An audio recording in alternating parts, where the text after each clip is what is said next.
Welcome to another edition of, you guessed it, Power Talk. You know, so much of the 1980s was all about how do I achieve? How do I make it happen? How do I accomplish the goal? And you know, I had the unique privilege of achieving a lot myself, along with a lot of people that I had the opportunity to spend time with. But what I'm seeing in all the people around me in the 90s is this deep yearning for fulfillment. That, you know, movement is not enough anymore. Achievement is not enough anymore. That there's got to be something there at a deep level, on an emotional level, on a spiritual level, if you will, that gives us that feeling that we're all yearning for and that we have at moments, but maybe we don't capture as much as we'd like. So we want to talk about what is it that causes people to be fulfilled and what causes us not to be fulfilled. We want to find out what's the difference between what I would call leverage and drive. So let me give you a little background. The last 18 months have been absolutely amazing. I am so grateful to God for the life that I have, both the challenges and the opportunities. In the last 18 months, to give you an idea, I've had the privilege of working with Princess Di, the President of the United States, with a variety of sports figures and helping them make turnarounds, everyone from Andre Agassi, the Los Angeles Kings, which went to the Stanley Cup, to give you an idea, for the San Antonio Spurs. I've gotten a chance to work with one of the top financial traders on the face of the earth, a man who made $500 million in a day. Pretty brilliant guy, as you might guess. But he ran into trouble and he lost money for 8 straight months. And I had the privilege of being called in to do a turnaround on him, and it started me on a whole nother level of coaching that this whole Power Talk really came out of. And that is, this person offered me a percentage of his improvement if I would come in. He offered me a minimum of $1 million to come and coach him. And I thought, wow, that's a pretty amazing offer. What can I really do? And I used all of the tools that we have here, as well as the tools that I teach at Mastery University, A Date with Destiny, the tools for understanding what changes the way we make decisions. Because this man was making decisions that were costing him an immense amount of money and time and emotion and frustration. And he knew what to do. He just wasn't doing it. He couldn't get himself to follow through. So I began to model him. And in modeling him, I learned so much, not only about him, but about all of us, about what drives us, about what makes us succeed, and more importantly, what makes us either fulfilled or unhappy once we have succeeded. Because in this man's case, I went out and I read every book about him. I read every interview that was ever done when he was at his best to find out what were the financial principles that were governing his decisions, but also what were the emotions that were shaping them. Because no matter what you do in life, whether you're hitting a baseball as a professional major leaguer, or you're doing something like going out and working on computers and you're creating songs or music or writing books, or you're designing corporations, or you're constantly figuring out how to debate a legal issue and be effective, there is an emotional side to everything you and I do. And it's a component that most of us try to ignore because we're just trying to get the job done. But it's the part that not only fulfills us, but fuels us as people. And unless you understand that fuel, unless you understand that drive, then you'll always be looking to get a short-term burst of energy through discipline or focus, but you'll never be in that place of just flow, where it just happens, where it's just automatic, where you surprise yourself, where you say, this is magical. This is what life's about. I love this. We've all had moments like that. And I want to share with you the secret of how to have them all the time. All the time? Yeah, all the time. So that when you're not in that state, you know exactly what to do to get back in that target zone where you are your best, where you contribute the most you can contribute, and where you feel the greatest juice of life on a consistent basis, not a spotty, hope it comes back kind of basis. See, part of what it is intellectual. It's part of it is understanding the goal of the game of life. It's pretty hard to win the game of life when you don't know what the goal is, and most of us don't. We think we know what it is, and then we achieve the goal, and we say, is this all there is? And we've all had this conversation before, right? But I got a new answer for you. An answer that when you get it, it'll change your life forever if you'll use it. But in the case of this man, it was not just about making him fulfilled. It was also figuring out strategically, what was he doing differently? What was he doing? How was he making decisions? How was he evaluating 40 or 50 different markets around the world? Understanding what's going on in commodities and trades and interest rates. It was extraordinary learning on my part, and I had to learn an immense amount about all those things, but I'll tell you something. The changes, he started making money from the very first month I was with him. And he made almost $180 million during my 18-month tenure with him. And so those distinctions had a visceral benefit for him and an economic benefit for him. But it started me on a track of starting to coach people individually. And I added that to the distinctions I've been making in Date with Destiny. and some really fundamental tools, some fundamental understandings began to change the quality of what I was doing to another level. I'll give you one other example. After coaching him, people started seeing the result, and they said, hey, this guy's worth at least $1 to $4 million. I'd like him to coach me once a week. I'd like him to come see me once a month. So all of a sudden, I had all these wonderful offers. So I received a phone call from a gentleman who really wanted me to work with him. And he was in the south of France. And so I said, well, why don't we wait till I come there to do my program there? I was doing a date with Destiny in Cannes. And so I got to the program, and some interesting things had occurred in my life. And I was not in a happy state. I was feeling very frustrated, and I couldn't figure out why exactly. And in a few moments, when I share a little more, you'll understand the why. But all of a sudden, I was not myself. You ever been in that place? You don't understand why. You just don't feel good. You don't feel like you're yourself, but you're not sure why. Well, I was kind of in that place, and the final note for me is I had this opportunity to be with this man, his amazing guy, and I wasn't sure I wanted to do it. He was willing to pay me a fortune. I still didn't know if I wanted to do it. I lost my drive. I mean, I couldn't remember ever being like that. I don't know if you've ever been in that place where you're just disturbed with yourself, but I think it's a good place, by the way. It doesn't feel good, but it is good. You know, I've learned in life that there are 4 classes of experience, I think. I thought of this on a run recently. I said, class 1 experience in life is something that feels good. It is good for you. It is good for others, and it serves the greater good. Those are the peak experiences in life, aren't they? I'll tell you what a class 2 experience is. Something that does not feel good, right? Does not feel good, but is good for you, is good for other people, and serves the greater good. Those are the ones most people want to avoid, but those are the secret to a joyous, successful, and fulfilling life. Class 3 experience, something that feels good, but is not good for you, is not good for others, and does not serve the greater good. And this is the crap you do on a regular basis, isn't it? At least I know I've been guilty of this in the past. And here's a class 4 experience. Something that does not feel good, is not good for you, does not serve others, and does not serve the greater good. So why the heck would we do it? Fear or just old habits, patterning. And these are the worst things of all. I'll tell you what I think the secret to a successful, happy, fulfilling life is. It's learning how to convert class 2 experiences into class 1 experiences.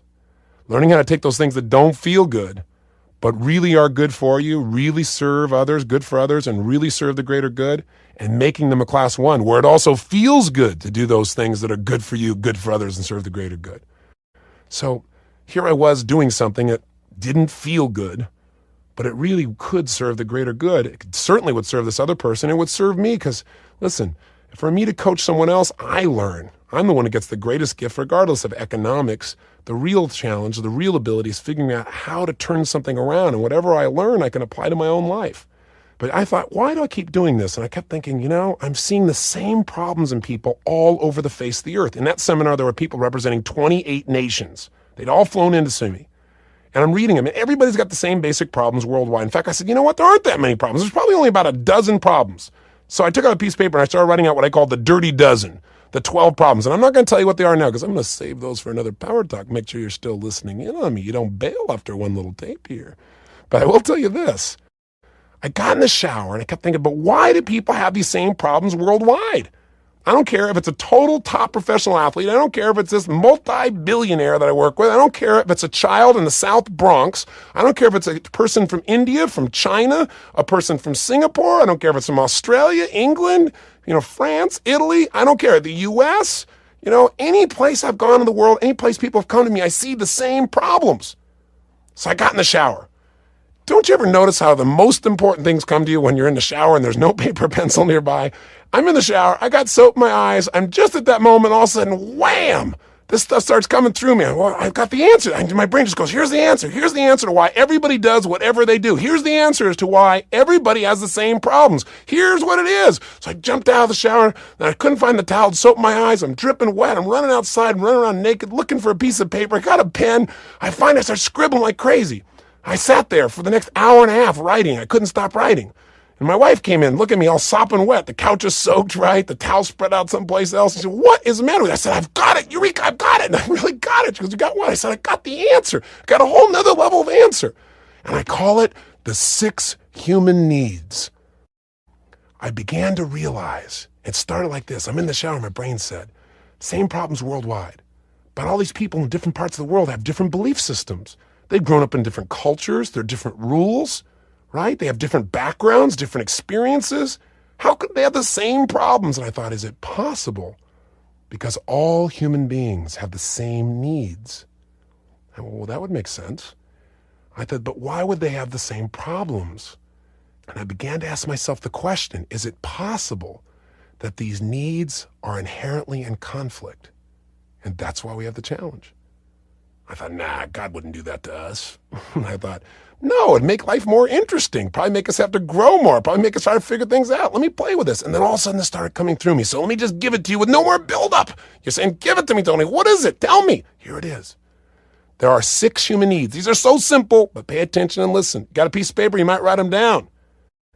First human need. This is not a desire, by the way, before I tell you. This is not a request. This is not something you want. This is the need that all human beings have. And that is, number 1, the need for certainty. The need that we can be certain that we can be comfortable. The most fundamental need is certainty that we can avoid pain and gain pleasure. This is our survival need in essence, isn't it? But I want you to hear that word, certainty. We did a power talk all about certainty and uncertainty. I hope you listened to it. But I'll tell you something, this is a humongous need. This is one of the most fundamental needs that human beings have to have just to be able to live their life. I mean, think about this for a moment. Have you ever had a moment in your life when you felt like you had total uncertainty, like you had no idea what was going to happen and it freaked you out inside? You felt completely unstable because of it? I know people who lived in Los Angeles know what I'm talking about a few years back when there was that earthquake. Now listen, when all of a sudden you're not sure where the floor is going to hold you up or the ceiling is going to stay up above you, nothing else matters. You can't function except to think about how you're going to survive. This becomes your primary need above all else because for most people, certainty equals survival. It's that important to our lives. You know, as this stuff started flowing through me, I began to realize, oh my gosh, no wonder I don't feel like myself. You know, for the first time in my life, I'm missing my certainty. You say, well, Tony, why would you miss your certainty? I mean, you're on such a roll. All these people responding to you. There are people flying in from 28 nations to hear what you have to say. It's got to make you feel like you're somewhat certain about what your life's. But you know what's interesting? I had a friend that I talked to who told me about this doctor that does these great measurements of all the organs in your body. And it was just a totally holistic thing. And he measures your body to find out the age of your organs.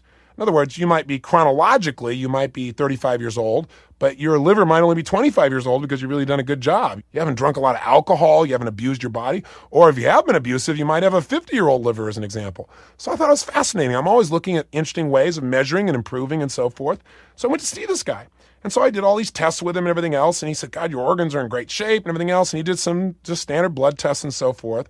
And then I just forgot about it because I had most of the measurements right there. And he said, boy, you're in an amazing level of health. You've got an amazing level of vitality. You know, your organs are in incredible shape. So I'm feeling really good about myself. And I don't think about it. I go on, I'm doing my stuff.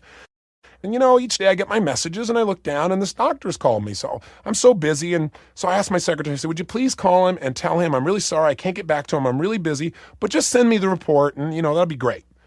And so she calls him and tries to get back to him. And she says, he really says he needs to talk to you. You know, I said, well, just tell him I'm really sorry. I'm so busy because I really was. So I said, you know, just ask him, please, you know, we can talk. Send me the report and then we'll talk. Because, you know, it's not that important to me right now. I got so many other things I got to deal with. So sure enough, I get home that night, late at night. I don't know, 10:30, 11 o'clock at night. And there on my pool table is a message. And it's from my secretary. And it says, the doctor says it's an emergency. He must speak to you. He will not talk to me personally. He said it's an emergency. And I thought, what? And at first I got mad. Because you know what? I thought, what kind of message is that to leave for somebody? And there was no phone number. So I couldn't call him because it's 11 o'clock, 10:45, 11 o'clock at night. So I was mad at my secretary, I was mad at the doctor, I was mad at all the stuff. And then my brain went, oh my God, what could it be? What could it be? All of a sudden what? Uncertain. I thought, oh, it's nothing. It's nothing. And I thought, well, what's the worst that can happen? Worst that can happen would be cancer. Tons of people I've seen have had cancer. I've talked to people, I've watched people, I know how they turn around, see people eliminate from their body, and I wouldn't have cancer. Maybe I was exposed to something, you know, radiation. Maybe I was exposed, but then my words are going through my head a million miles a minute, right? And all of a sudden I got uncertainty. So I get on the phone with the doctor the next day. And by the way, I said, I'm not going to freak out about this. There's nothing freaking until I know what it is. Maybe, you know, I don't know what it is. Maybe he wants a ticket to a seminar. Who knows, you know? So sure enough, I get a hold of him the next day. And he says, I need to speak to you. I got him on the phone. I said, well, I'm here. That's why I'm talking to the phone. He goes, oh, I should speak to you in person. I said, I cannot come up to LA. I need to speak right here and now on the phone. Whatever it is, tell me what it is. Whatever you think it is. What's the deal? I said, I didn't come to you because I was ill. I was healthy. I came to you to see how healthy I was. He said, yeah, but I did this blood test on you. And he said, I have to tell you something, Tony. You have an immense amount of growth hormone in your body. I said, when'd you get your first clue? No kidding, Dick Tracy. He said, no. He said, you don't understand. He said, you have a tumor in your pituitary gland. I said, excuse me? He said, you have a pituitary tumor. He said, I don't know that it's cancerous, but it's there, and it's stimulating your body to excrete all this growth hormone. I said, wait a second. I've been this big since I was 17 years old. I said, sophomore in high school, I was 5'1". I grew 10 inches in a year. He said, Tony, you have so much growth hormone in your body, you have this disease. And he gave me this wonderful label. And I said, hold it. Because fortunately, if you listen to the tape on certainty and uncertainty, I've learned not to get too certain too quick about anything, to get many opinions before I make a decision. I said, hold it. How do you know this? He said, well, this blood test, and it has all this growth hormone. You have this much growth hormone, it means this. I said, so you don't actually know for certain that this is true, but you're telling me. He said, listen, I'm telling you, you have one, and we need to get you in here right away. He said, I think we're going to have to do surgery. I said, surgery? Surgery on what? He said, surgery on your brain. So you're going to do surgery on my brain based on one blood test? I said, are you crazy? And I started going nuts. He said, you got to take this seriously. You can't be in denial. I said, listen, I'm not in denial. I want all the facts, but I want the facts. I said, explain to me this test.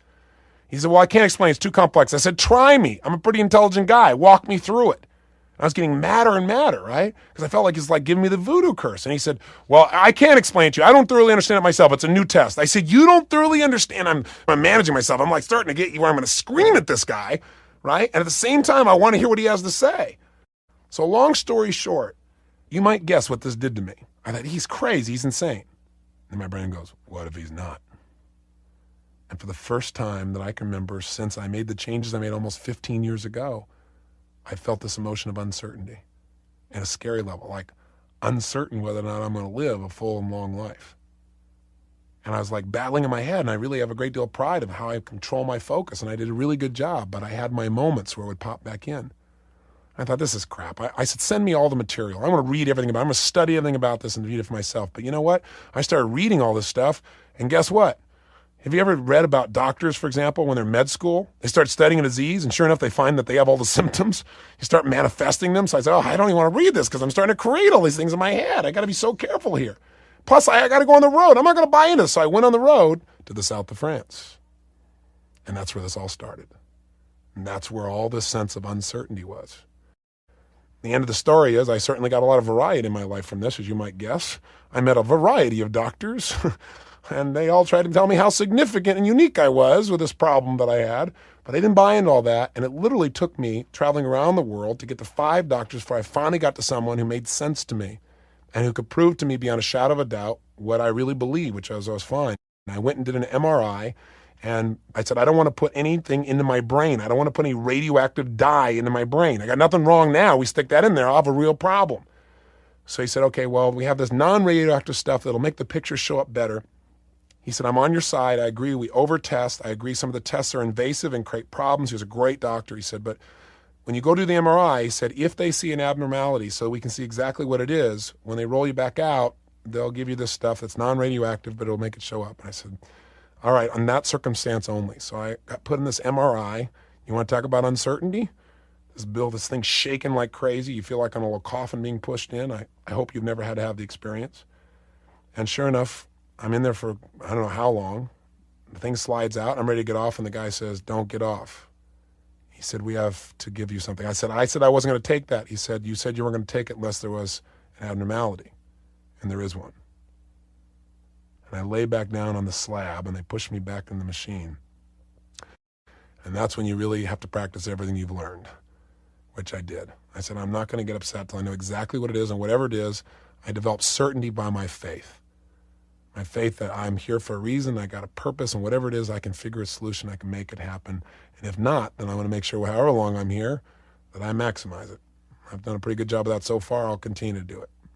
So I came back out, and then I had to wait half a day to find out what it meant. The doctor got me on the phone, and I said, so what's the deal? And he said, well, it's true. You've had a pituitary tumor, and he said, that's why you grew 10 inches in a year, because it put this pressure on your pituitary gland and released all this growth hormone, and that's why you exploded in growth. That's why you have these huge hands, huge feet, and that's why you exploded in size. But he said, but then the tumor infarcated on itself. Horrible term, infarcated, right? But I said, what does that mean? He said, it collapsed in on itself. It literally starved itself and disappeared. You're fine. There's a little tiny spot in there. He said that it could do something maybe. He said, maybe we ought to operate. I said, wait a second, maybe I ought to operate. I said, do I have any symptoms? He said, no, nothing else shows that you've got any problem. I said, well, this must have happened 17 years ago. He goes, yeah, but just to be safe, you might want to go in and do something. So just go in there and, cut it out just so you can feel certain that you don't have to worry about it. I said, I'm a lot more uncertain about you opening up my brain and messing with my pituitary gland. And so he was a really nice doctor, and he said, well, you really consider, he said, the other thing you could do is you could take these drugs. And he said, these drugs I said, well, what are the side effects? And one of the side effects of the drugs is it makes you feel like you're sedated. And he said, you just take them for the rest of your life. I said, can you imagine me being sedated? I said, here's a power. Welcome to Power Doc. Oh my gosh. So the bottom line is I went to another doctor, and the next doctor said he wanted to cut me open. I went through the whole thing. He said, yeah, but you can't take a chance. I said, why don't we just monitor it? But they kept saying, but even though it's infarcated, you have this high level of growth hormone in your body. And, it's so high, it's at this huge level. And I forget what the ratio was they told me back then, but it's like, 300% higher or 400% higher than other people. I said, well, I know people that are taking growth hormone, so they get great muscles because it makes you young and keeps you energetic and keeps you strong. I said, well, yeah. I said, so looks like I got about $500 a day with the growth hormone here. Why would I get rid of that? Doctor started laughing. He said, well, you got to take this seriously. I said, well, let's look. What would that do? He said, well, if it was out of control, your heart valves would get bigger. So we did the scan. My heart valves were fine. Went through all these things. He said, well, you still, just to be certain, you should just do this. Because after all, if you take the drugs, then you can be certain. If you have the surgery, you can be certain. I said, listen, I got my own certainty. That's what it would take you to be certain. And in the midst of all these things, I had tremendous uncertainty until I finally got it resolved by meeting with this one doctor at the end. I was his last patient. He's 75 years old, genius doctor. He's one of the fathers of this study of pituitary. And I kept asking all these doctors, is it possible that because I put myself in this incredibly intense state, that by doing that, just like I know I can fire off my adrenal glands, I'm firing off growth hormone? And he said, absolutely. No one else, no other doctor in the whole country could tell me that. He said, Tony, the way you live stimulates growth hormone because of the demands you make. He said, listen, we've got people in their 70s and 80s who we're doing weight training with, both men and women. I said, don't tell me. I've read the stories. I've read the articles. I said, what it's doing is the demand they're making is causing growth hormone to be released, and it's keeping them young, and they're developing the same strength as 30-year-olds. He said, that's absolutely right. Only it's not only 30-year-olds, but as strong as 20 and 30-year-old men and women, people in their 70s and 80s. He said, you got a great gift. He said, but Tony, he said, I got to tell you something. He said, I'm into drugs. So he said, what I would suggest is drug you just to be safe. He said, if you go to a baker, they're going to bake. You go to a surgeon, they're going to want to cut you. You go to me, I want to drug you. He said, but you're pretty clear about what you want to do. He said, listen, if you just want to monitor this, he said, it's probably been 17 years. It's probably just totally fine. There seems to be no side effect in your body whatsoever. But if you want the drugs, he said, I'd be happy to give them to you because it's something just to add certainty. I said, I'd much rather just monitor and see if there's any problem here. So I'm fine. But I'll tell you what, it took me forever. And you know what? It took me one more reference, and that was I had visited with Deepak Chopra, who's one of the most brilliant people I know in the world, and he's an endocrinologist. Why I didn't start with him, I'm not quite sure. I guess because I was off into the spiritual realm in the gap and not thought to go see him. But I talked to him, and he said, Tony, let me look at your levels. And he showed me the ratio. He said, Tony, he said, I've been an endocrinologist for 25 years. I got to tell you something. Anybody with this ratio, he said, this ratio is not extraordinary. I would never do surgery on somebody with this ratio. I would never give drugs to somebody with this ratio. He said, there are people with a ratio 5 to 10 times this. And then we consider doing surgery. I said, everybody else is telling me I'm nuts if I got it. He said, Tony, there's natural variation. He said, this is probably just in the natural variation for your body. So finally, a combination of new references, I was finally able to get certain again. And I've gone back now, it's been 18 months, and had everything measured. Nothing has changed. I'm totally fine. But it took all that time to get there. But after a few people, I finally decided to enter not only getting evidence, but also a little bit of faith. Because you know what? You can be scared about crossing the street, and then you won't do anything there either. But I got to tell you something. I now know what it means not to have certainty, and it makes me appreciate what people are going through when they feel that level of uncertainty. It is a need. And if it's taken away, it's difficult. And by the way, no one can take it away. I took it away from myself. I could blame the doctor all day long. He's just trying to help me. He's doing what he knows best. He's doing what he's trained to do. But what I did is I started to create all these questions. And by the way, it's useful sometimes. I had to get the answer to the questions. That would be stupid just to say, oh, I'm certain and not look at it, not investigate. But it's equally stupid to keep asking a question forever, because if you keep asking a question, you're going to doubt it. If you say, well, what if I screw up? What if I don't follow through? You're going to create uncertainty and doubt. Not because there's something to doubt, but because asking about something over and over again creates the doubt. So if you want to have certainty, I'll tell you one of the biggest skills, getting quality information, getting multiple opinions, but I'll tell you the other thing that'll give you certainty, and that is making certain that you apply some of your faith as well. It's still the ultimate power. So think about this for a moment. If we have a need for certainty, how do we meet it? How do we meet that need? And then you begin to understand the second part of understanding how to make your life work. We all have the same needs, but we've all developed different vehicles, different ways of meeting those needs. Now, what the heck is a vehicle? A vehicle is anything you use as a tool to meet your emotional need, to meet this deep need for certainty. So for example, how would one get a sense of certainty in their life if they really needed it? Well, there are lots of ways. What some people do when their whole life is in a terrible shape and they don't know what to do and they're feeling tremendous uncertainty at work and they don't know what's going to happen. They don't know if the company's going to downsize or right size. I mean, look at the world we're in. Boy, you talk about a need for certainty. The world used to be really predictable, but it isn't anymore. We don't know. At any moment something can change because information is happening so rapidly. Change is happening more rapidly at any time in life, so it's hard to predict what's going to happen. So boy, this need for certainty gets even stronger. So what do you do in the midst of all this stuff? You grab something that'll make you feel certain you can be comfortable, because that's really what we're talking about. You might think of this need as certainty/comfort. That's really what the need is. And I'll tell you what most people do, reach for some food. That's right, I'm all stressed out, go eat something. Yeah, now I can be comfortable. All that food slams into my stomach. I start to breathe again. Hey, I'm certain I'm going to survive. There's food in there. We don't realize it, but it's just a way we know. We can predict will make us comfortable. Other people are not into their food. No, they're more type A types. No, the way they get certain is go fix that desk. Yes, they got this $8 billion decision. They'll just put that aside because that's too tough. What they do is organize their desk. Gives them a sense of control. With a sense of control, we feel what? Certain. Take a look. My desk is all nice now. It only took me 4 hours. I got to avoid the big decision that I was uncertain about. Do something I'm very certain. I am certain I can be competent in organizing my desk. I feel so much better, but it hasn't solved the real problem. Some people do it by controlling other people. If I can get you to do all the things I want you to do at any moment, then obviously I'm in control. If I have control, then I don't have to worry about how you're going to respond. I know how you're going to respond to me. I have no uncertainty. I can predict your response because I'm in control of it. The problem with this particular vehicle for getting certainty and comfort, it violates another need we have for love, for connection. But we'll get to that. The point of the matter is, some people, as a vehicle to get certainty, knowing how important is their lives, what they do is they create a negative identity for themselves. What do I mean? Well, have you ever done something or watched somebody, because I'm sure you've never done this, but have you ever watched somebody else like disappoint themselves time after time?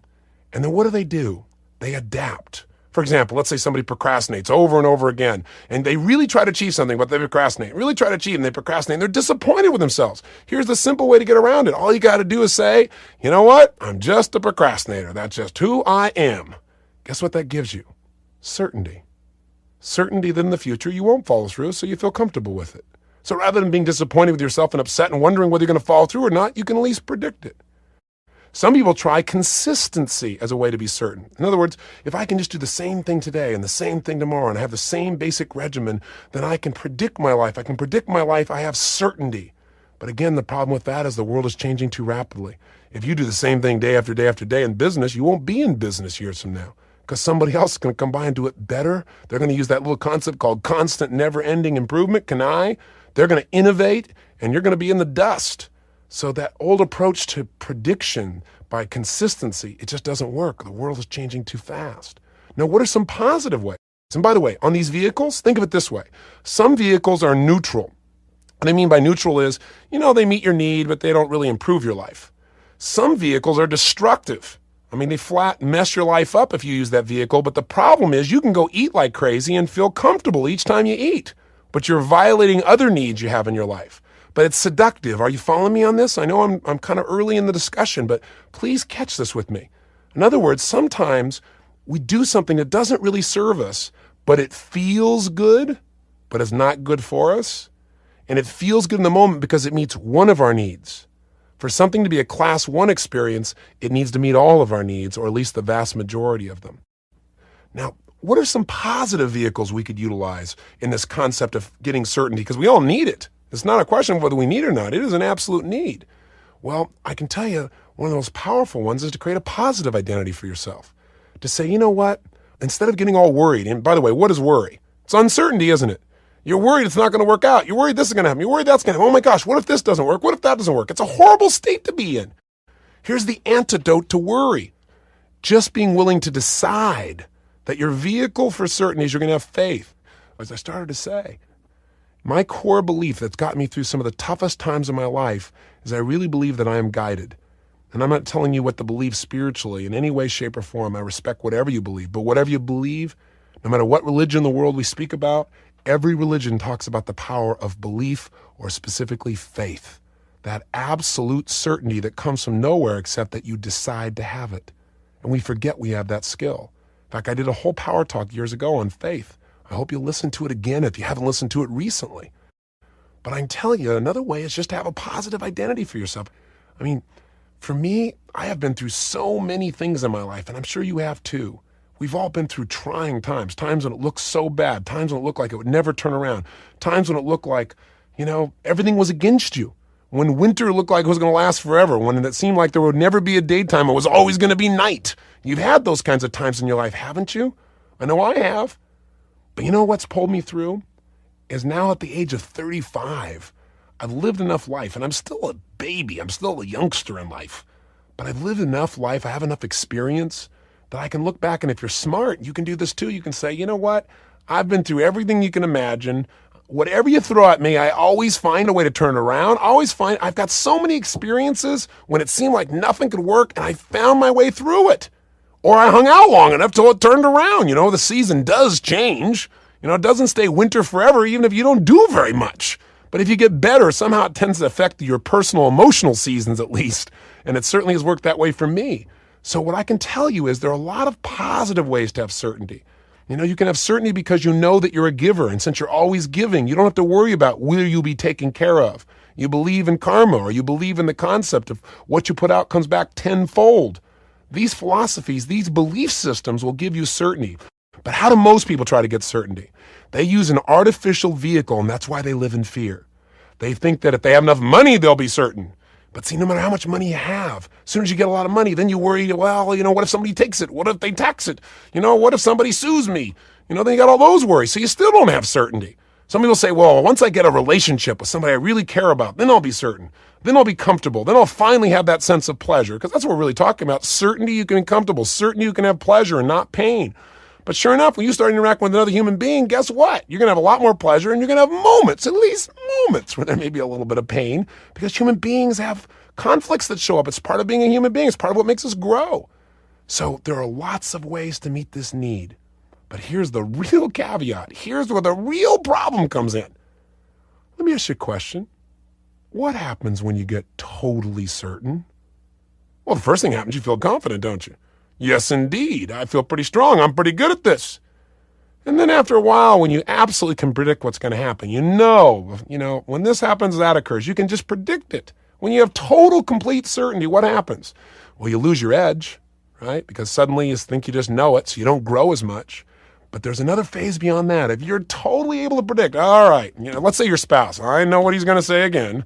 I know what, every time we go there, she says this. Every time we go there, he says that. I know, then he'll say this. Then she'll say that. What happens? What emotion do you feel when you're totally certain all the time? That's right. Boredom. Right? Boredom. Let me tell you something. The bottom line is that when we're bored, we're unhappy. We're unfulfilled.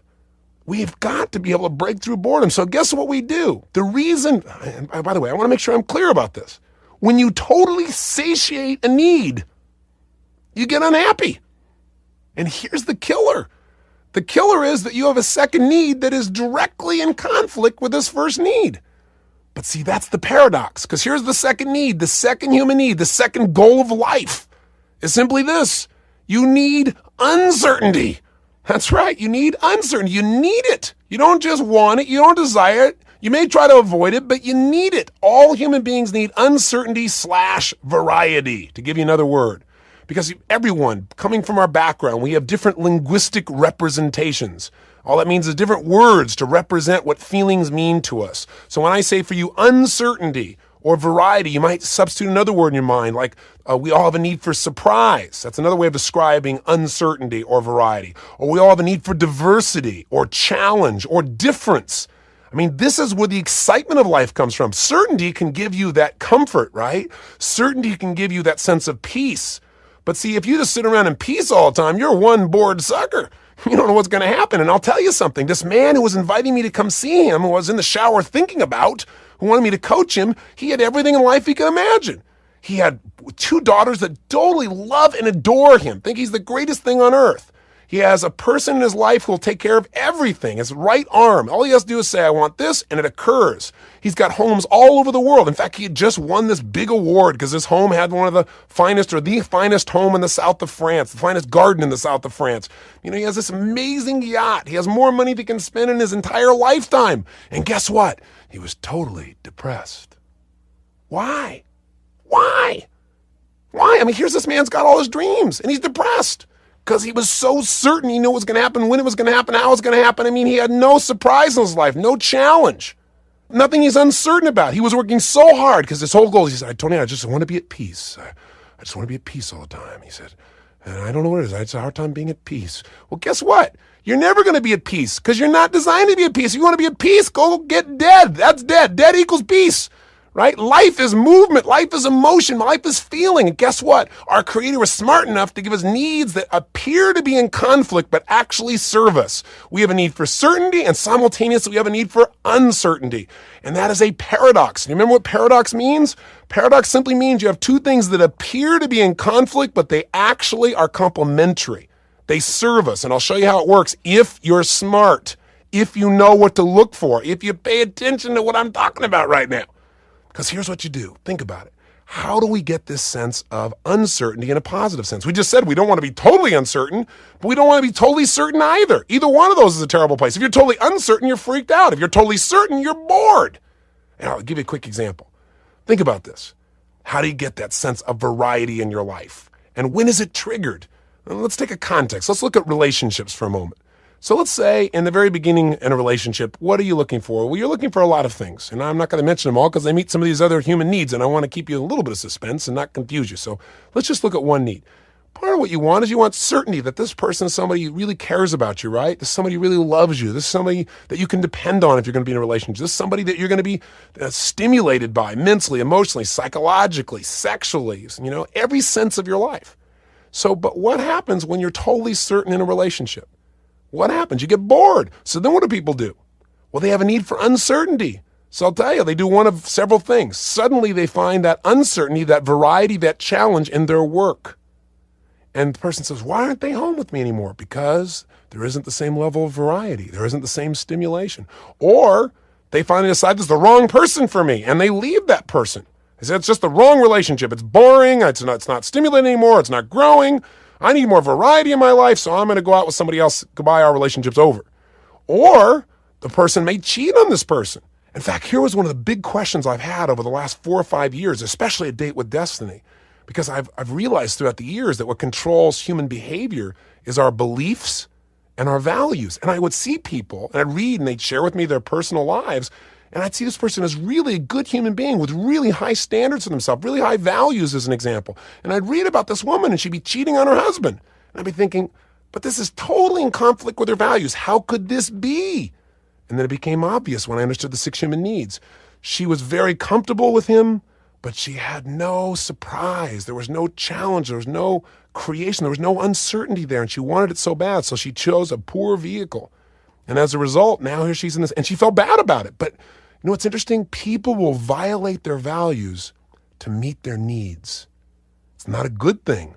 If you pick the wrong vehicle, it creates more pain. It becomes one of those experiences that feels good, but isn't good for you, isn't good for others, doesn't serve the greater good. So you have to be careful of those. It's so easy to get seduced. I know I've been seduced by situations in my life, food, situations that didn't make sense. We all can relate to that. But what you got to realize, okay, what need am I trying to meet? Let's see if I can meet that need in a more productive way. So coming back to the example of relationships, so some people get it out of their work now and then the relationship suffers. Some people do it by way of leaving the relationship. Some people do it by way of cheating. Some people do it by just saying, I won't be in a relationship. I'll find it from some other area of my life completely. But you have to understand, all this is just the drive to meet two needs. I'll give you an example. I was doing the seminar right after I came up with these distinctions in the south of France. And this one woman from England, before I described these 6 human needs, raised her hand. She said, I'll tell you my problem. My problem is men. I said, okay, what's the challenge? She said, she goes, how come men are such bastards? And I said, bastards? She said, bastards. And I said, what do you mean? She said, well, the really nice men, the really good men. She said, you get with them in the beginning and it's very nice. It's very wonderful. It's very warm. But after a while, they're so damn boring. She goes, then finally you leave them and you go for these very exciting men. They're so stimulating. They're so amazing. You never know what they're going to do. He said, they're sexy and they do things you wouldn't predict. And it's just amazing. She goes, but they're bastards. They're such bastards. Then finally you can't take it anymore. So she goes, you go back to the really nice men, and then you get bored again. Then you go back to the bastards. Then you go back to the nice men. Then go back to the bastards. I said, stop. I said, I think I understand. She was experiencing the human paradox. The paradox of trying to meet two needs that appear to be in conflict. Certainty and uncertainty. But there is a way to meet them both, and we're going to discuss how to do that. So it's not just limited to relationship. Relationship is one vehicle for creating both certainty and uncertainty simultaneously, and anybody who's been in a relationship has probably experienced both of those emotions. But let's go back to uncertainty/variety, that second need for a moment, and let's discuss just briefly a list of potential vehicles for creating these feelings. Let's take a look at some of the things you do day to day to try and meet these needs. I'll give you a classic example. Why do you go to a movie? Why do you go to a sporting event? Variety, surprise, uncertainty. You're not sure. I mean, if you knew exactly how the game was going to go and you could predict who was going to hit what at what time and you knew exactly who was going to win or lose, do you think you'd really go? Maybe if you're really craving certainty, I guess. But usually most of us go for the variety, for the surprise. Why do you go to a movie? Because you know that the hero's not going to get killed. You're certain that in the end, at least you won't get killed. But in the meantime, you get to vicariously have their uncertainty, the uncertainty of the character. In fact, don't you usually get mad when in the end they hurt the person you knew couldn't be hurt? Right? Because it took away something you were counting on sometimes. Think about it. Have you ever gone to a video store and rented a video? Of course you have. Have you ever rented a video of a film you've already seen?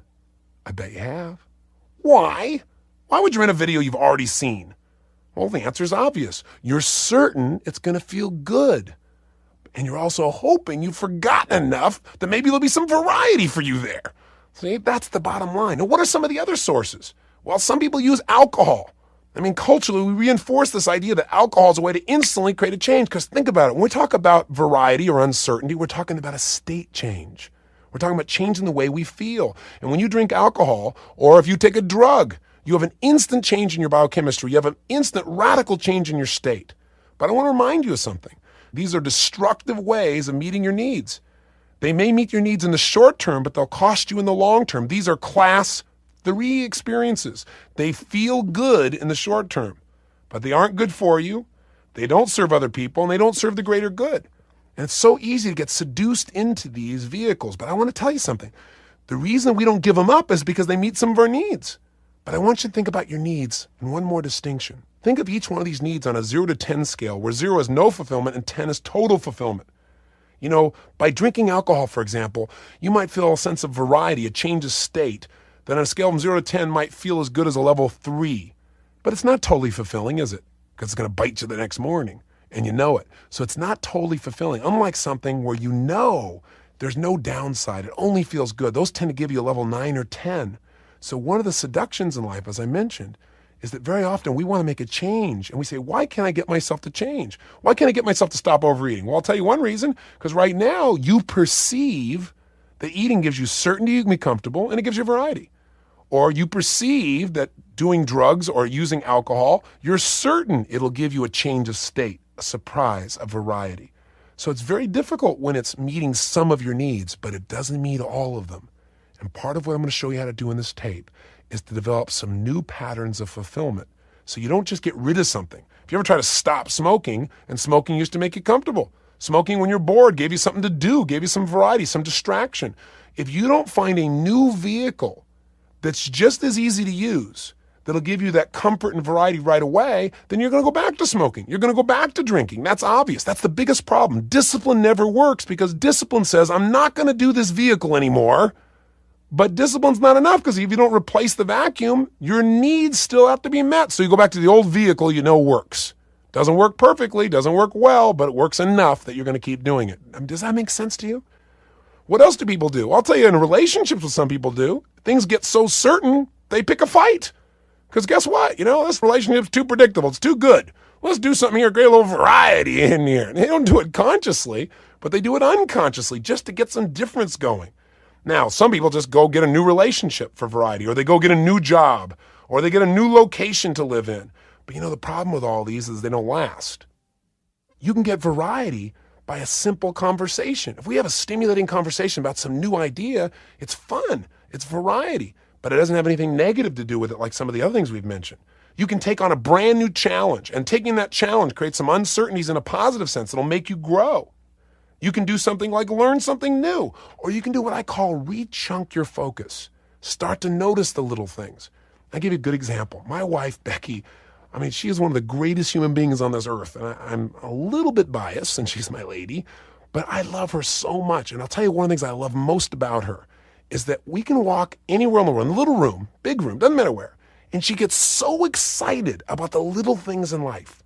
So, for example, when we go to travel, we have very different strategies about what we would prefer in travel.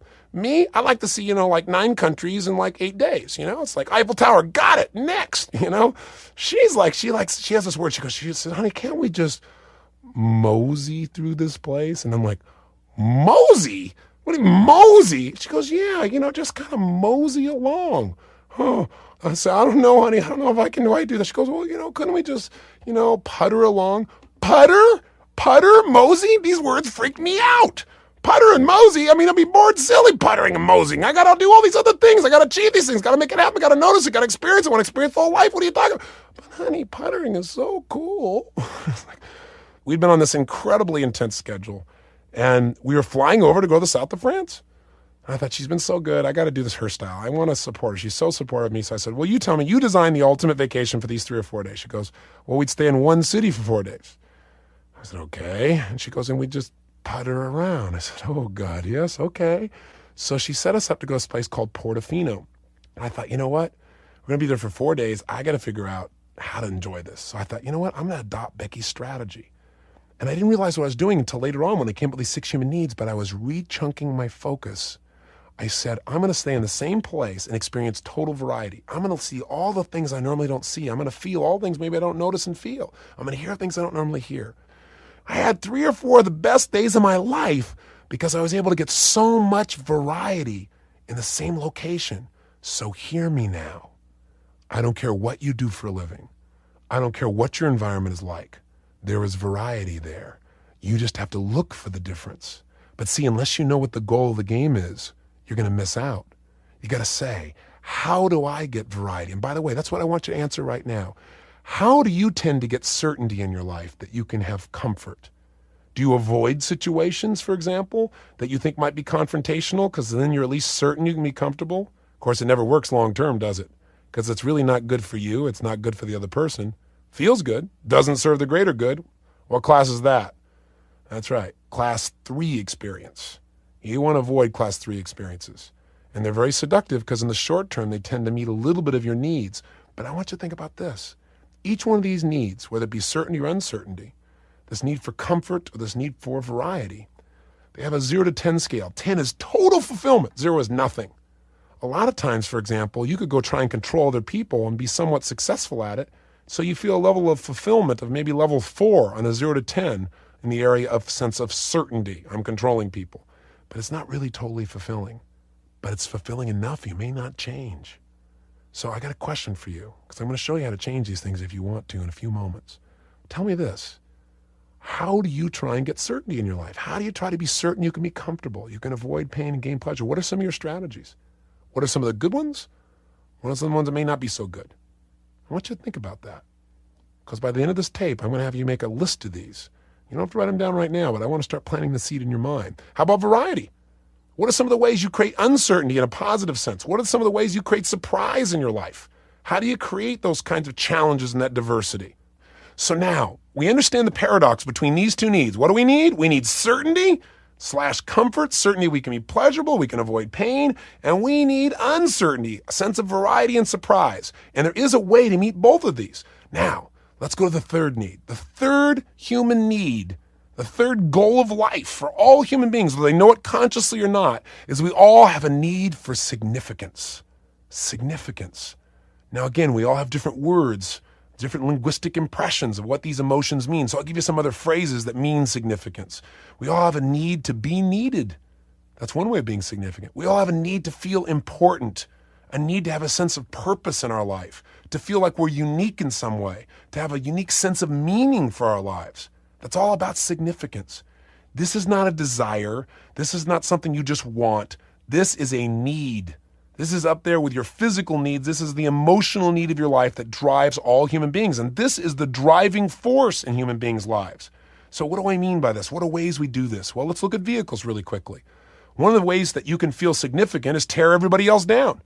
See, I'm more significant than you are because you're terrible. That's one way. And unfortunately, this is what happens with a lot of people in the culture.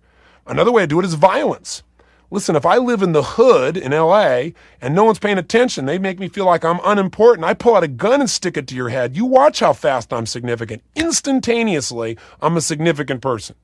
See, that's one of the reasons that violence has been with humanity for so long, because violence is an instantaneous way, instant way to be significant.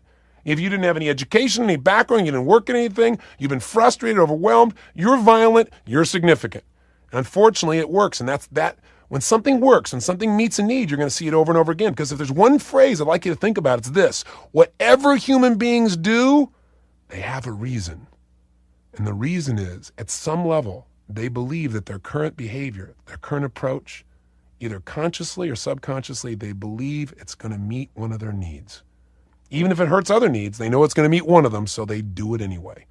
What's another way of meeting the need of significance? Well, some people do it through a negative identity. Well, if I have a disease, if I have some psychological challenge disorder. So here this person is. This person has this tremendous feelings of fear and pain, and they feel down all the time, and they're depressed, and they don't know why, and they don't know what it is. And so then they go to a well-meaning psychologist or psychiatrist who's been trained to look for these specific criteria, these specific symptoms. And when they find them, now they know what they can tell them they are. Now, you are a manic depressive. And the person's like almost relieved, like, oh, it's not my fault. It's me. And then they tell everybody, say, oh, you know what? It's amazing. I went to a psychiatrist and I know why this is happening to me. It's because I'm a manic depressive, or, it's because I'm an obsessive compulsive. Now we have this wonderful term. So guess what? Two things happen. Now I am certain, at least, why this is happening to me. I'm also certain that it's not my fault. It's, of course, a disease. But more importantly, it gives me significance. You don't understand. This is the way I am. I can predict it. You got to be able to know that this is what I got to deal with. It's just part of what I'm dealing with in my life. Plus, some people almost brag about it. It's like a badge of courage. Some people getting ill gives them significance. No one was paying attention. No one made them feel important or needed. And suddenly they're ill or deathly ill. And everyone comes and spends time with them. Suddenly they become important. See, subconsciously our brain learns many ways to meet needs. And some are destructive, some are neutral, and some are very positive. What are some other ways of doing it? Well, positive ways, some people feel a sense of significance by learning certain things, by knowing the answer. And by knowing the answer makes them feel like they have a special purpose, something they can contribute, something that's unique. Some people do it by just degrees. Doesn't matter what they're learning. It's the fact that they've achieved certain letters after the name, and that means uniqueness. That means distinction. Listen, when you hear the word doctor, that brings up a different distinction. Senator, that brings up a different distinction. And depending upon what people do in life, everyone wants significance. Now you might say, well, I'm not like that. I'm not into my ego like those people. I'm a spiritual person. I'm not seduced by all that materialistic crap. Not me. I'm a lover of God and people. I feel united with all that is. And yet, isn't that your way of feeling significant? To know that you have a relationship with your Creator. To know that you have that understanding. That's your way of gaining significance. So don't make somebody else wrong because they picked a different vehicle. They're not wrong and you're right. They just picked a different vehicle. The differences in people are not their needs. We all have the same needs. The difference is merely the vehicles we've learned to try to fulfill them. That's where the conflicts come up. Because we tend to look and go, that person is wrong because they try this approach. They're not wrong. They just made a different choice. one that may be less fulfilling than yours, or may be more fulfilling than yours. It's hard to judge. It's hard to make a clear evaluation of what's most fulfilling through the filter of your own beliefs. But just remember, there are lots of ways to do it. What are some other ones? Well, there's other materialistic ones, like collecting all the toys, right? Or achieving a lot. By achieving, one feels a sense of uniqueness in their life, a sense of purpose. Sometimes someone feels a sense of significance, right? Like they've done something that's important. All these things drive human beings, and aren't we really interested in knowing what drives us? Because if you know what drives you, you can learn how to turn it on. And you don't have to get that temporary leverage, you know what I mean? Where you say, oh yeah, I want to work hard so I can lose some weight for the next 2 weeks so I can fit in this outfit. I'll be really looking good for the party. But see, that doesn't last. Drive is when you start seeing your body as the temple of God. Now what you do with that body may be a different level of significance.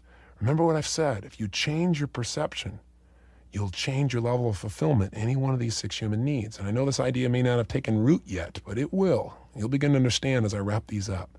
But let's come back to this then. What are the other ways of doing this? Well, some people do it just through style. They have a sense of uniqueness by the way they dress, by the way they speak, by the way they move, by all those funny, weird things they do. Some people feel significant because they're eccentric. They're crazy, they're bizarre, and they take great pride in it because it makes them unique, it makes them different. What's another vehicle for this? How about children? Well, what's interesting? When I ask women, and I look for women what their needs are, and I come to significance, the words that they usually claim first without me offering them is that they have a need to feel needed. Now, this is not a sexist comment. It's just what I can tell you cross-culturally. I hear the most, at least in the English language and the translations of it. But men talk more about feeling important. Now, I know both of them have both needs, but linguistically, it's what people tend to represent. And it's interesting that more women will usually communicate meeting their needs through their children than men. I think that may have a lot to do with cultural conditioning, unfortunately. But children are certainly a form of significance for most of us, if we have the privilege of having them at least. Now, what's another skill? Well, developing a certain skill set can make you feel unique or significant. And, for me, one of my ways for doing this is feeling like I have an extraordinary level of compassion. That's part of why I give so much, way beyond what people would expect, because it meets one of my needs to feel like I have a unique sense of purpose. I'm doing something unique in life, that I'm giving something in a special way. That sense of uniqueness and giving and specialness is something that I get back out of my giving. So that's part of what drives me. Everyone's got their way. What's your way? What is your way or ways? What are the vehicles you use to try and feel significant? Some people use money. Some people use friendships. Some people measure it by who they know. Some people use learning. What way do you use? Really think about this for a moment. What are the things you do that make you feel significant or unique or needed? Where in your life do you have that need being fulfilled? It's an interesting idea. But let's take this to the obvious extreme again. What do you think happens? We know what happens when you satiate your certainty, you get bored. When you satiate uncertainty, you freak out. What happens when you're totally significant and go, I don't know, I've never felt that way before, and I'd like to have that problem? Well, I can give you a little clue. There is a point when no matter how many times somebody says you're great, it's like you don't need to hear it. You appreciate it, but it doesn't give you significance anymore. Just hearing something verbally, that doesn't do it. I'll tell you the biggest challenge. To be significant, you have to be different. If you're really totally different, it violates the 4th human need, the 4th goal of life, which is the need for connection and love. Think about it. Isn't that what we all really want? Isn't that what every soul yearns for? But here's the problem. If you're so busy being significant, being unique, right? What do you think happens? You're being different. And you know what? That separates you from other people. I can tell you all the celebrity clients that I have. You talk to these people and they've all gone through a phase, and some people still experience feeling separate from everyone else because they're so different. They're so unique. They're quote unquote so special. They don't have that sense of connection anymore. They don't feel like they can just go outside and go shopping. They can't just be a person. Everybody's holding them up. They have to be a certain way. They can't just be themselves. It cuts the connection. So here we are, wanting so deeply in our lives to be so special, to be so unique, and then wondering why we don't feel fulfilled because we don't feel that same level of love and connection. Now, what are some of the vehicles? Well, again, you can start out with destructive vehicles. You can get yourself, or you do something you get sympathy for and call that love because at least it connects you. You can get sick or get injured. You can commit some negative act like a crime. Again, you can use violence. Pull out a gun. What does it do? Instant significance and instant connection. You can't ignore this person who's now in your life here with a gun to your head. Why do people join gangs? Why do kids do that? People say, well, just say no. Well, it's hard to say no when you realize what a gang does. It meets 4 needs that are not being met at home by this child.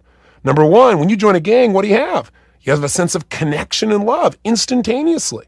What else do you have? When you become a Crip or a Blood, as an example, instantly you have an identity. You are significant. You walk down the street with that jacket, you wear those colors, people respond to you differently. Third, it instantly gives you variety. Think about it. Suddenly, your life that was so boring has got all kinds of surprises. You don't know at any moment what might happen. There's an uncertainty. Somebody may shoot at you. And all of a sudden, there might be a fight. All of a sudden, all the adrenaline shooting through your body. Boy, you got some variety in your life. And yet, you still have more certainty because you're not alone. You've got these other people that are part of your gang. Why do you think throughout human history people come together? Because by coming together in a gang, in a negative sense, or a club, or an organization, or a community, or a church, or anything else, you can meet all 4 of these needs simultaneously. By the way, these first 4 needs I call the fundamental needs. And I'm going to give you the last 2 in a moment, which are the primary and essential needs that must be met if you're going to be totally fulfilled as a person. Now, what are some of the other ways to feel the sense of connection? We can do it by our relationships with other people, with friends, with family, with our children, intimate relationships. All of these create for us a tremendous sense of connection. Sexuality is a tremendous experience of total connection. Spirituality, the sense of connection with our Creator, one of the ultimate connections of love in our entire lives that we could ever experience, and we can have it daily if we choose to. What else does it? Being in nature. Haven't you ever had the experience of walking on a beach or being in the mountains or being in a forest or someplace in nature and just feeling just totally connected to nature, to God, or to yourself? Connecting with yourself is a powerful thing few people take the time to do anymore. They're so busy trying to get it all done. They wonder why they're not fulfilled. They're not connecting. They're not taking the time to connect with themselves. Another way to do this is pets. I have friends. I have one friend in particular who's got every kind of animal on the face of the earth, right? Because pets are a tremendous connection. I've watched people, for example, who are elderly, who don't have anybody in their life anymore, and they get this little puppy, or they get this little cat, and their whole life changes. Because, a puppy or a dog, for example, will make you feel totally significant and totally loved. You get to meet both of them simultaneously. Just try this. Go outside to get the paper and have the dog see you leave and then come back. It's like you've been gone for 6 months. They're so excited to see you, right? It's like you're the most important thing in their entire life. You get all this love, you get all this significance. I mean, heck. And you know what? They're low maintenance compared to some of the people in your life, right? So some people say, heck, I'll go with animals. They're a lot easier approach. Right? The bottom line is pets are a great way to do it. I'll tell you another way to have a sense of connection. Self-sacrifice. You give your all. You do something you aren't doing just for you. You go to that level, and sure enough, there's something about that goes beyond almost any other experience in life. Self-sacrifice that's done consciously is not a class 2 experience. It's a class 1 experience. It actually feels good because you know you're doing what's good. What's good for you, what's good for others, and that which serves the greater good. What else can you do for a sense of connection? Well, you can join a team or a club. You can just appreciate beauty.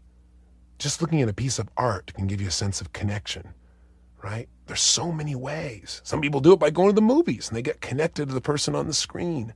So again, there are negative ways, there are neutral ways, and there are positive ways of meeting this need.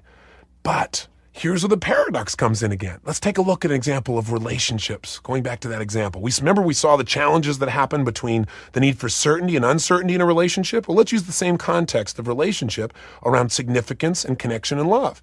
So in a relationship, what happens? In the beginning, you're so excited because this person notices you and loves you and you feel so significant. But sometimes what happens is we feel less significant because we don't get the same level of attention. They still love us, but we don't feel significant enough. So all of a sudden we don't feel very fulfilled, so we do something so that they know that we're significant in their lives. Well, you know what? When you try to demand significance, you rarely get it from somebody. Usually people get turned off, right? Isn't that what we call ego? Somebody's like going around trying to show us how important they are. What they're really saying is they're crying out saying, I want to feel like I'm important. I want to feel like I'm needed in some way. I want to feel loved. But most people don't know how to say that, so they do silly things that usually push people away. I'll give you a little secret. Whatever need you want to fulfill in your life, give it. Whatever need you want to receive, give it. If you make someone else feel needed, if you make them feel important, if you make them feel special, if you make them feel significant, I promise you, more than likely, they will make you feel needed important and significant. If you give someone else tremendous love and connection, more than likely you will get that back in most cases. Give that which you wish to receive, and you won't have to worry about receiving it. It's very simple. But you know what happens in relationships is, first you get in this relationship and you say, gosh, I want someone I'm totally connected to. And then you have this total connection. It feels so wonderful. And it's like we're one. We're totally united. We're like one soul. Here we are. And then all of a sudden somebody goes, but then who am I? If I am you and you are I, who am I? I don't have my own identity. Oh my gosh, I gotta have my own. I need my own identity here. I don't want to just be Mrs. So-and-so. I don't want to just be Mr. So-and-so. I gotta have my own identity. Don't you understand? So sure enough, you go out and try and create your own identity, and sure enough, next thing you know, you're alone.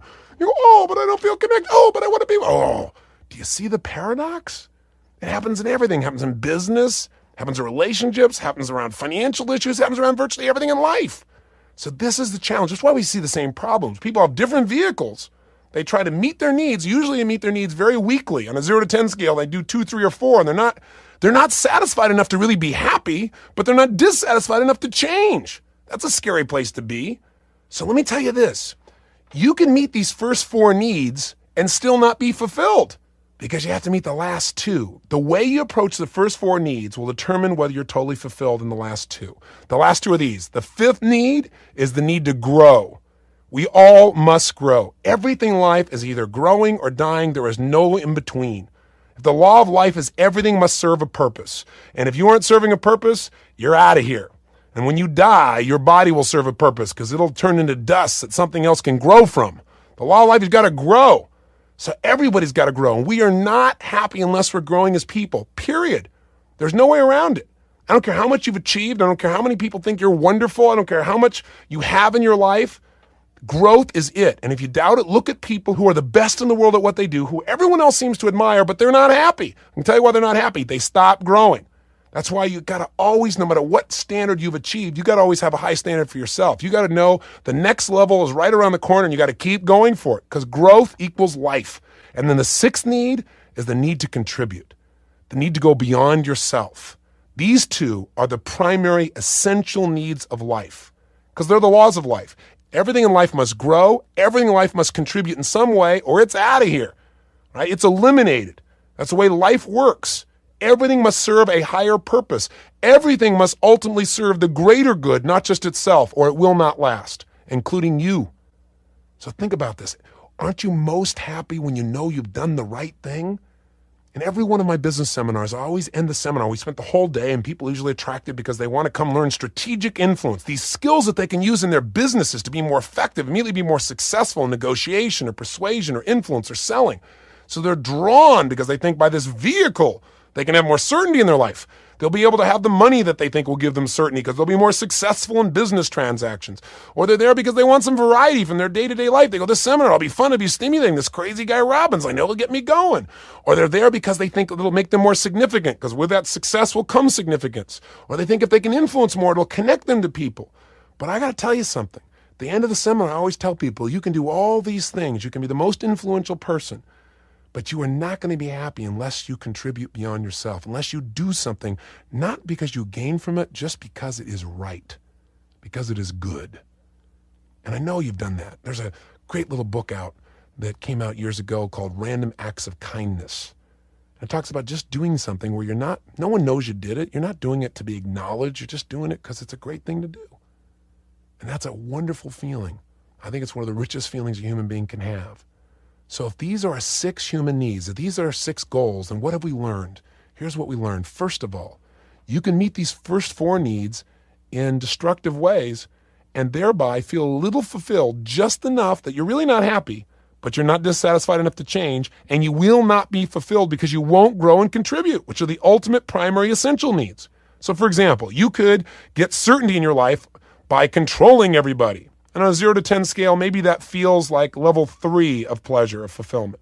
You might get variety by doing drugs at level 3 or 4 of fulfillment. You follow me emotionally?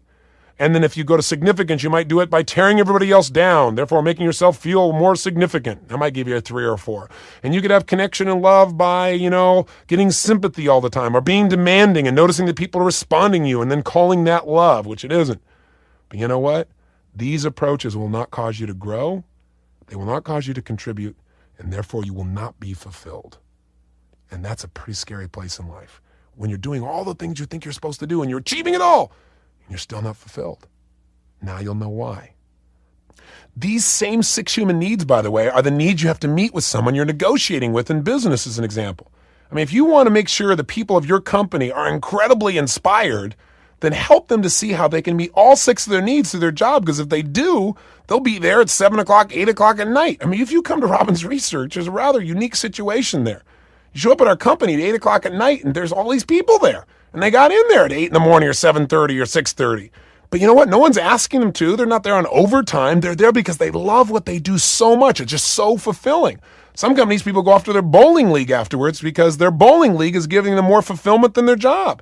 See, in their bowling league, maybe they feel more connected, for example. Or maybe they feel more important and significant as a player, but at work, no one makes them feel significant. So you wonder why they work harder at bowling or softball or whatever else they're involved in, their local community service, than they do at your work.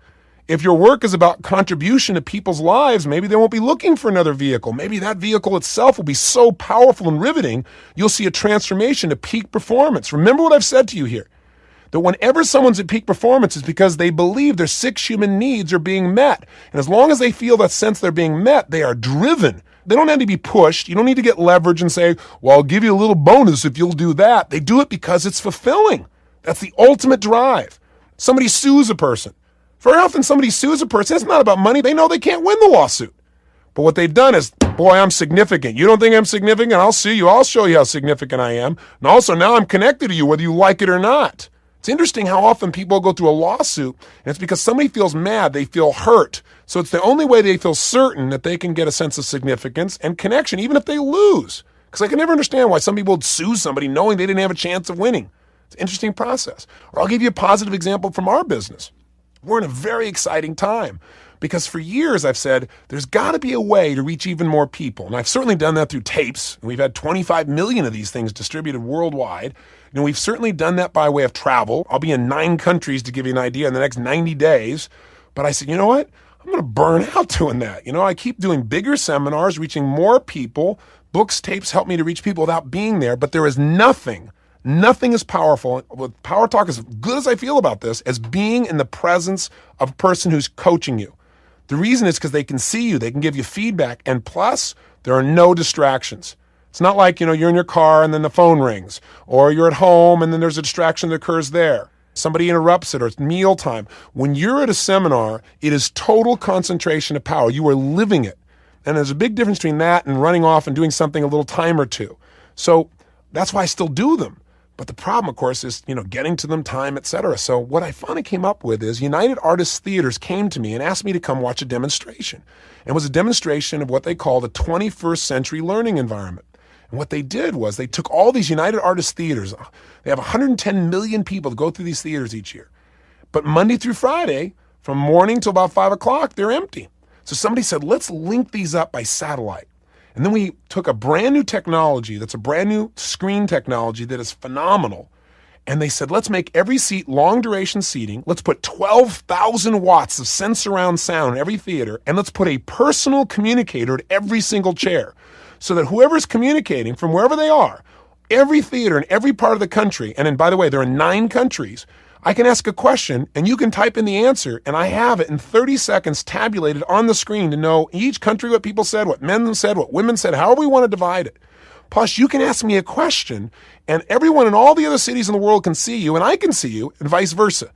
It's totally interactive. Unlike a passive, satellite experience, I've worked with them to create what we call active link technology, where you're actively linked so that literally, moment to moment, we're communicating back and forth rather than having an event happening somewhere else and it's just sent to you like a television set. You are in the experience.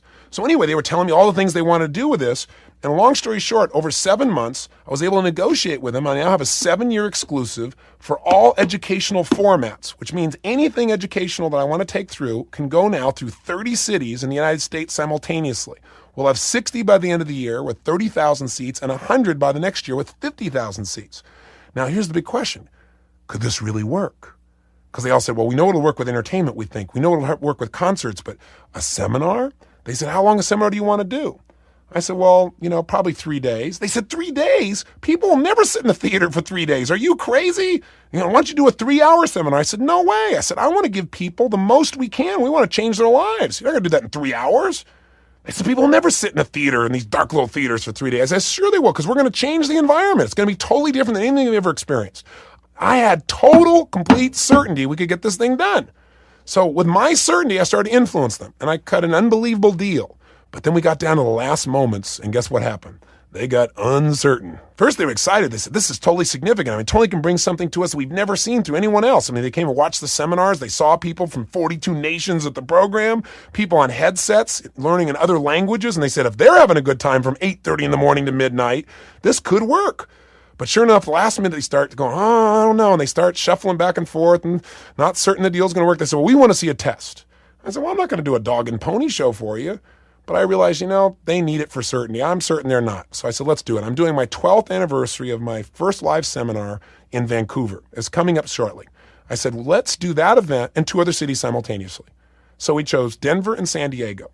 And it's really funny because it was a really historic event. It was fun. And Becky was backstage. She had this little, 8mm camera, and she was shooting people talking about the event. And we were all laughing and playing. And in the background, you see the president of UA walking back and forth, the vice president. And he's looking very serious, thinking he blew it. He blew it by doing this thing. It's going to cost so much money. It's not going to work. And what was so neat is I'm hearing the crowds in each of those rooms, and all of a sudden, about 10 minutes into it, I hear him on the earpiece saying, Tony, it's unbelievable. It's amazing. He said, you can't believe it. He said, they're standing on their chairs in the theaters. They're dancing in the aisles. They're yelling back to the screen. And then they're chanting your name. He said, there's nothing like this that's happened in movie theaters in 85 years. And I said, I told you. Suddenly, he had certainty. You know what's amazing? About 10% of the people have been to live programs, and 80% of them, in some ways, unfortunately, said they liked it in many ways better because they said it was like, instead of being at the back of the house, you were larger than life. He said, I could see every expression, every feeling. It was such a blast. And UA's only complaint was that they didn't sell any popcorn. People wouldn't go out there. They said, I can't believe it. They didn't go out of the room. They stayed there. And one guy sat down. He said, you know what this is? It's the equivalent of sitting in the theater and going to 38 straight movies. And the people, though, are 10 times more energy. People are coming from the other movies. They're at I think it was an Arnold Schwarzenegger film, whatever, coming over and saying, what's going on here? There's so excitement. What are people doing in here? So we are reinventing entertainment and education. Because my goal is to create a revolution in entertainment and education. Because you know what? Education is boring for most people, and we make it active and playful. And you know what? Entertainment is usually an empty calorie. It feels good for the moment, but it doesn't serve you long term. And so that's the process that we're doing. But I'll tell you, what I had to do to make this work is I had to show them that when people in the theater experience this as more significant, because it's larger than life, they feel totally connected. There is no difference between being there in person and being there in the movie theater, except that I'm bigger. And many times they feel more connected. I had to be able to show them that this creates positive variety. Because we have these screens, we can do all this MTV types of effects we can't do at the actual site where I'm producing the event. That people would feel tremendous growth, tremendous contribution for this. And by the way, some of these same people asked me, they said, why do you work so hard? What are you, a workaholic? I said, no, it's because I'm driven, and I'm driven because it's totally fulfilling.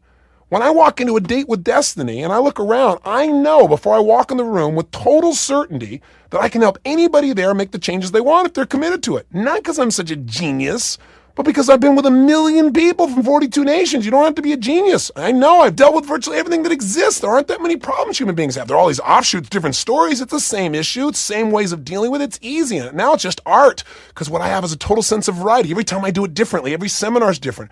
It's fun, the art to figure out how to turn it around and do it elegantly and playfully. Not only turn somebody around, but make it fun for them so it's not painful, and make it something that totally entertains your audience.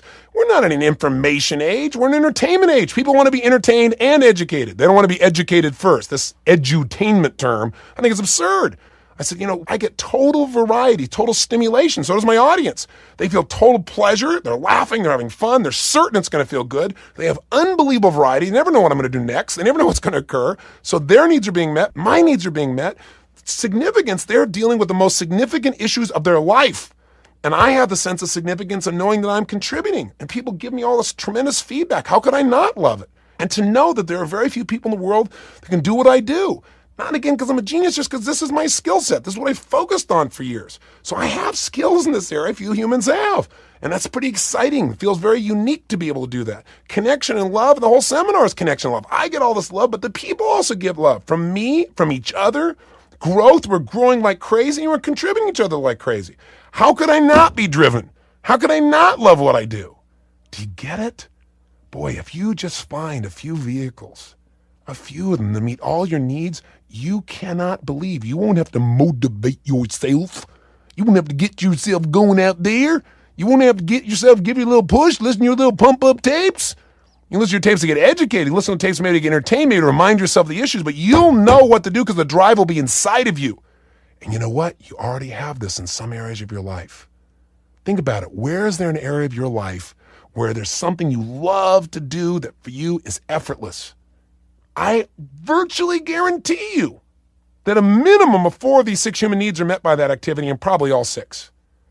Now, I got another question for you. What's something you hate to do? By the way, before you go to that, think of something you love to do and ask yourself on a scale from 0 to 10, how fulfilled am I by that in terms of how much certainty do I feel? When I think about doing that, how much certainty do I have that I'll have pleasure doing that activity? How much certainty do I have that I'll enjoy it, that I'll have comfort at least, that I'll at least be able to avoid pain?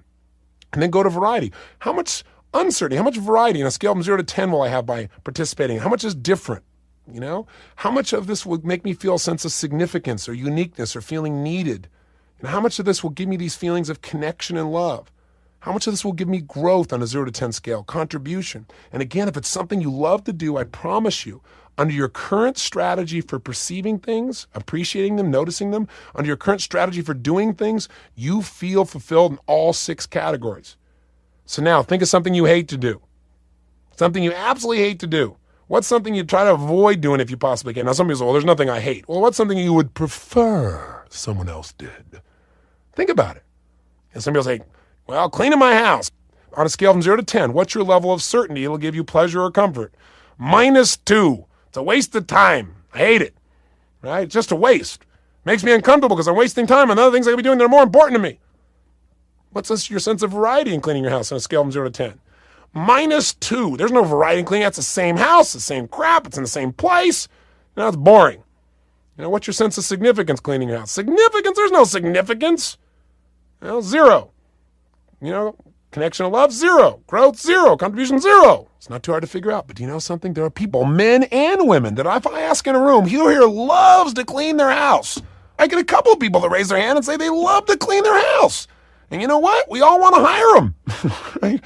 Ask somebody, say, and I do this in seminars, I'll say, who here loves to clean their house? I mean, you don't have to motivate yourself. You're just driven to clean your house. And invariably, I'll get a couple of hands, and everybody stares at them like they're Martians or something, right?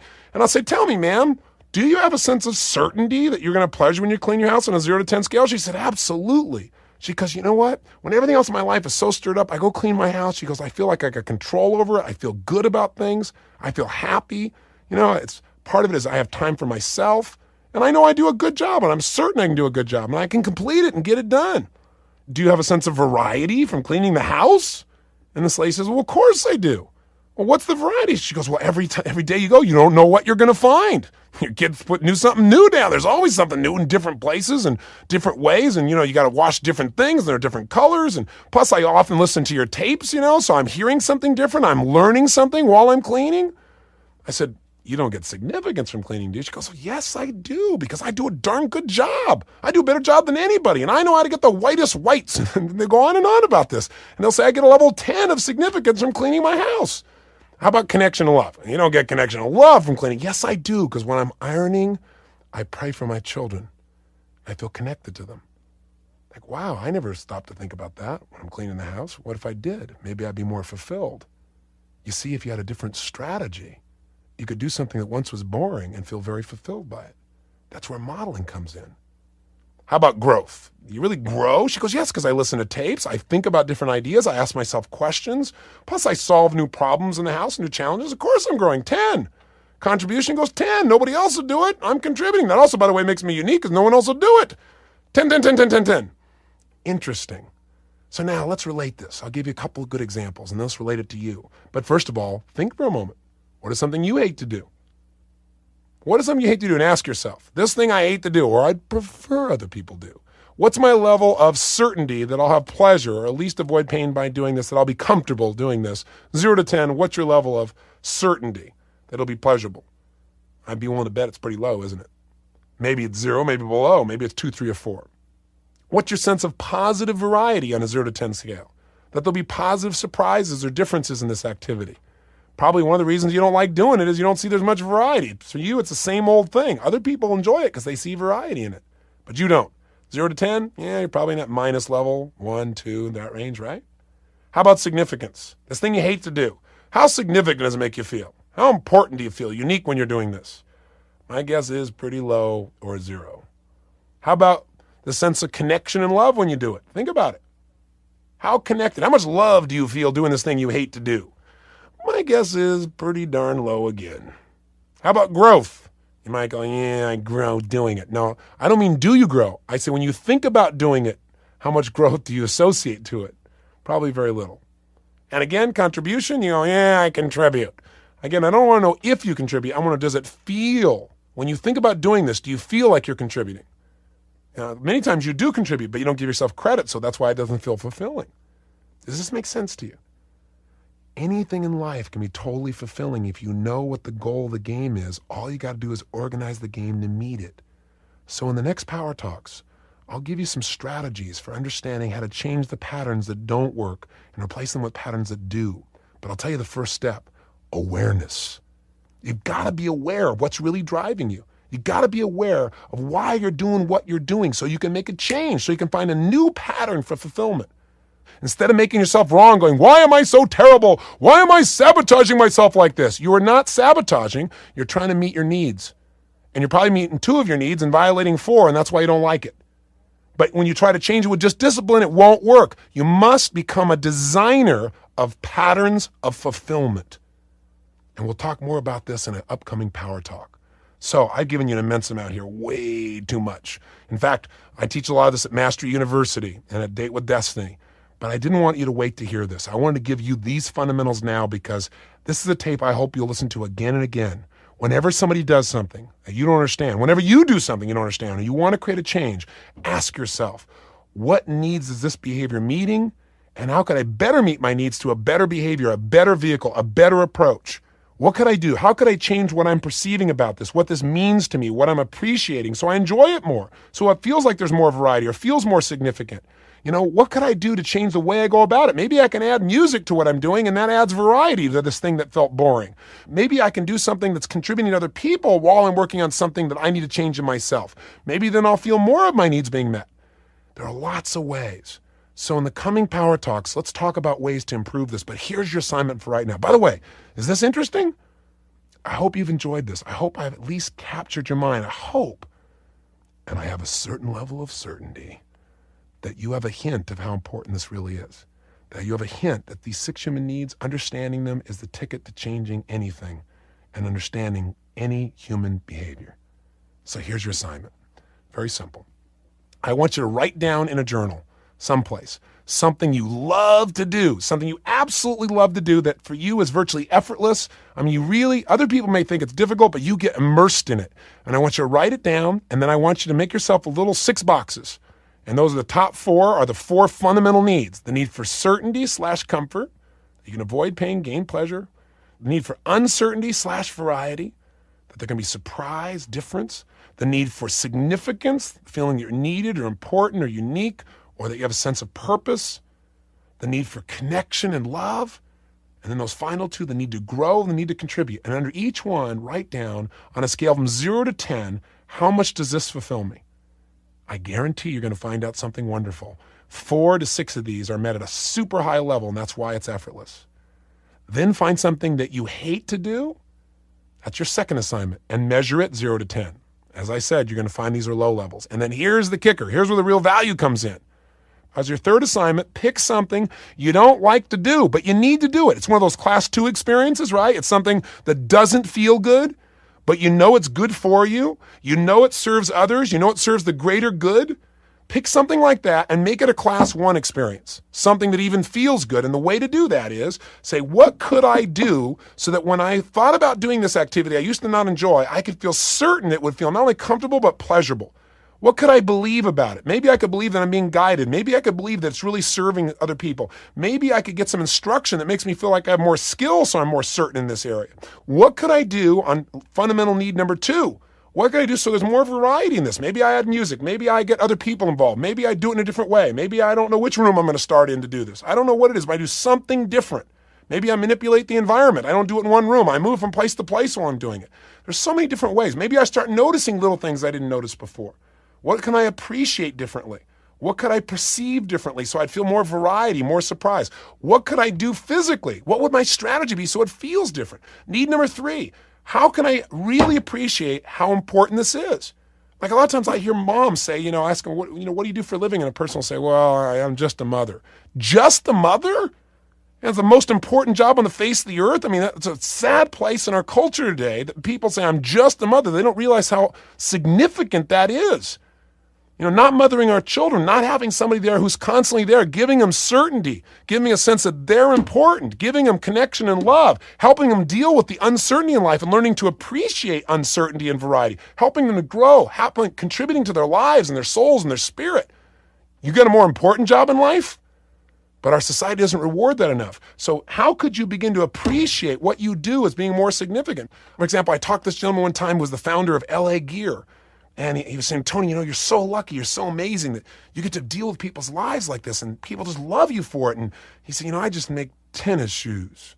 I said, you just make tennis shoes? And you built this incredible company, it's exploded. I said, look at all the people that you employ. I said, think about the lives that you touch. Think about all the people who have so much fun because what they associated wearing those silly shoes. I agree, they're silly, but it doesn't matter. Life is silly. Think about the children who have a college education because these people went to work on this little venture that you came up with in your head called LA Gear. I mean, you've done an unbelievably significant thing. I said, but you're not appreciating it. You got to appreciate it. The secret in life is you got to give yourself these needs, not wait for them to show up. Connection and love. Ask yourself, how can I feel more love? Maybe like the woman who's alone, but she prays for her children. Maybe you've times that you're alone and you're working on something, you feel connected to God, your creator. Maybe it's appreciating the connection with yourself. Maybe you don't have enough time like that. How can you grow during this time? Maybe it's listening to one of these tapes. Contribution. What can I do that makes me feel like, yeah, even though this seems little, everything contributes in life. Even the littlest thing, just making somebody smile is a contribution. When you drop the stone in the pond, the ripple effect doesn't end in that moment. So you have 3 assignments. 1, find something you already love. Maybe something you're a peak performer at and rate it 0 to 10 in all 6 categories so you'll see that I'm right. It's fulfilling to you. That's why you're a peak performer. Find something you hate to do. You'll see why. And then find something you don't enjoy doing but want to enjoy doing and make it something you'll enjoy doing by changing your perception or your procedure.